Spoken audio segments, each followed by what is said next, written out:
Tuhan bersamamu. Inilah Injil suci menurut Yohanes.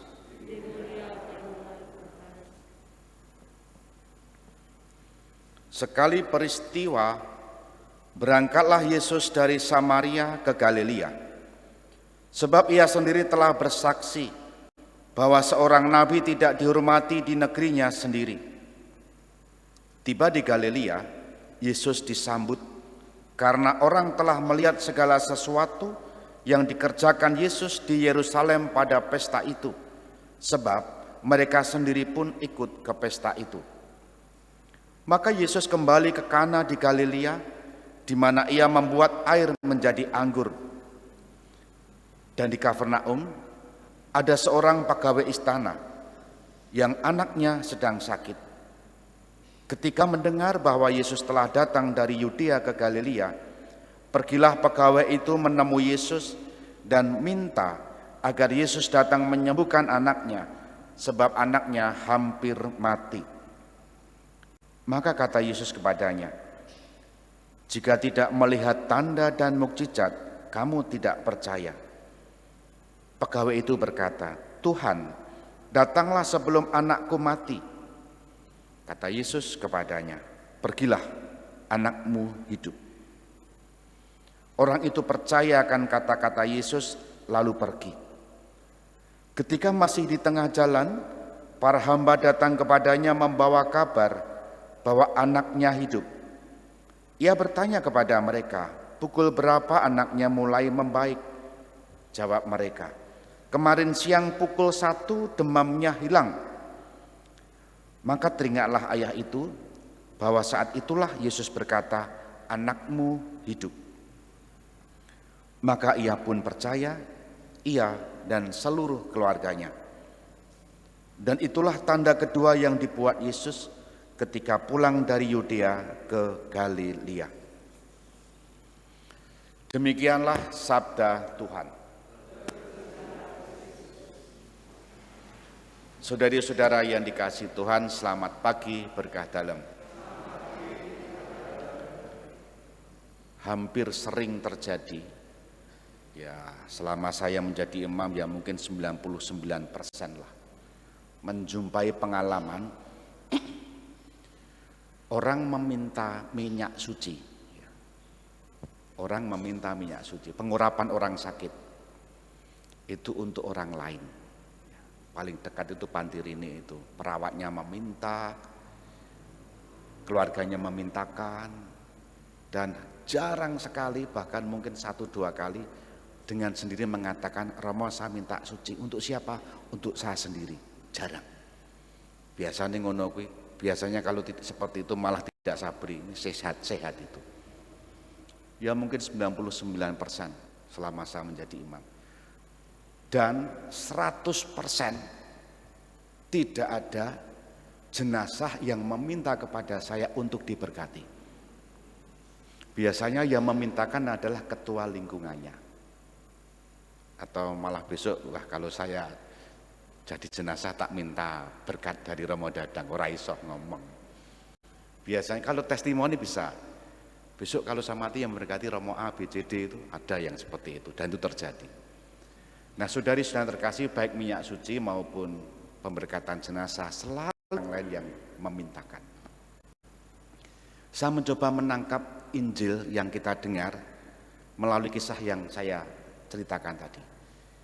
Yesus memenuhi permintaan pejabat istana untuk menyembuhkan anaknya yang sekarat, hampir mati. Dan disebut oleh Injil tadi, ini mukjizat yang kedua. Yang pertama adalah peristiwa Kana. Kita ingat pemilik pesta atau yang sedang mempunyai hajat itu tidak tahu bahwa yang menjadikan air menjadi anggur itu Yesus. Karena dimintakan oleh orang lain. Siapa itu? Maria. Yang terjadi pada Injil hari ini sama. Bukan anak yang sekarat itu yang meminta, tetapi ayahnya. Saya membayangkan ada di antara kita bahkan banyak yang mendoakan orang lain dan bukan untuk diri sendiri, yang mengintensikan doa untuk orang lain bukan untuk dirinya sendiri. Tapi sama-sama halnya. Apa itu halnya? Percaya. Baik Maria, baik pejabat istana, baik Anda maupun saya juga percaya bahwa sosok yang namanya Yesus ini mampu bisa untuk memenuhi permohonan maupun permintaan.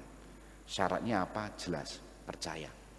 Nah, Injil hari ini menariknya adalah ketika terjadi penyembuhan yang semula sekarat menjadi hidup kembali, mampu mengubah si pejabat dan seluruh anggota keluarganya. Apa yang berubah, apa yang menarik adalah dia dan seluruh isinya, seluruh isi keluarganya menjadi percaya.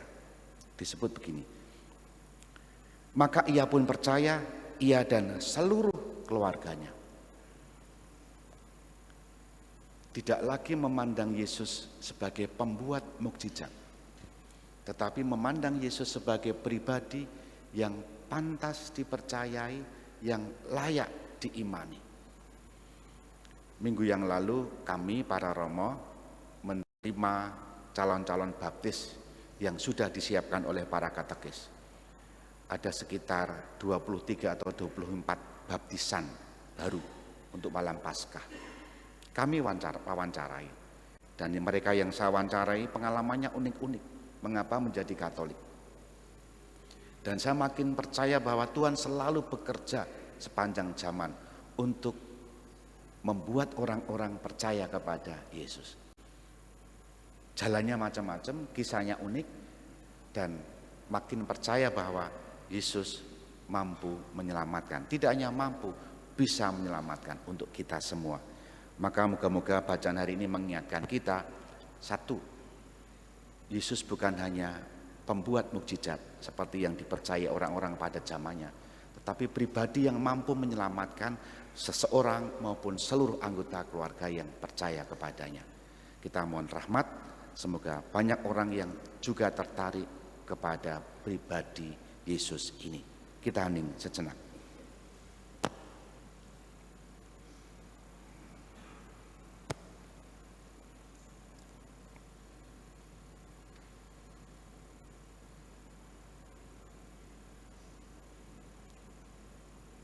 Dimuliakanlah Yesus yang dulu hidup, sekarang dan selama-lamanya. Amin.